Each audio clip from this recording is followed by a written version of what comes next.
هتكلم النهاردة عن موضوع يهم الآباء والأمهات، وبقول كده لأن أنا هتكلم عن أطفالنا وأسنانهم اللبنية. بتجيلي شكوى شهيرة: يا دكتور أنا ابني من يوم ما طلعت أسنانه وهي مسوسة. طبعا بالمناسبة ده كلام غير صحيح، لأن ربنا سبحانه وتعالى لما بيهدينا أسناننا الأسنان بتكون سليمة مفيهاش أي مشاكل، بس بسبب بعض الأخطاء من الآباء والأمهات وعدم الاهتمام بوجود الأسنان اللبنية على أساس إنها هتبدل بعد كده، فهو اللي بيوصلنا لكده. عشان كده لازم نهتم بالأسنان اللبنية وسلامتها. هتقولي يا دكتور طب هنعمل ده ازاي؟ قبل ما اقول لك تعمل ده ازاي لازم الاول افهمك واوضح لك اهميه ووظيفه الاسنان اللبنيه.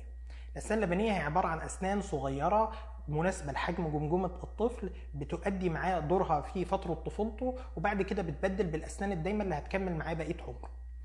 اهم وظيفه عندنا للاسنان اللبنيه هي المضغ، والطفل يتعلم ازاي يقطع الاكل ويمضغه كويس، لان المضغ ده من خطوات الهضم، وزي ما احنا عارفين ان اللي بيمضغ الاكل كويس بيوفر عليه مشاكل كتيره من مشاكل عسر الهضم.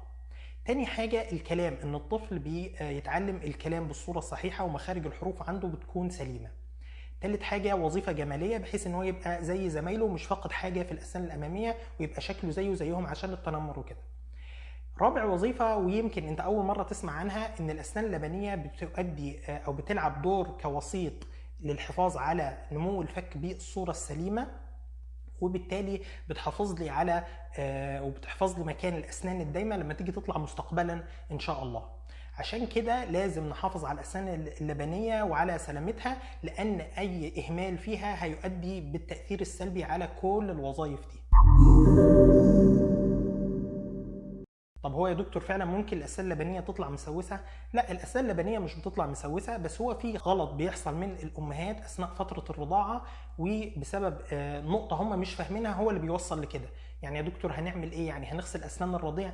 لا، هو مش هنغسل أسنانه، إن هو أحيانا ما بيكونش لسه طلع له أسنان، بس في حاجات معينة لازم تتعمل للرضيع بحيث إن إحنا نقلل فرصة المشاكل اللي ممكن تظهر في بقه مستقبلا. كل ده هشرح لك ازاي نعمله، وازاي نتصرف مع الطفل اللي وصلت اسنانه للوضع ده، بحيث ان احنا نرجعها لوظيفتها ولشكلها الطبيعي. بس كل ده هقوله لك في الفيديو الجاي ان شاء الله.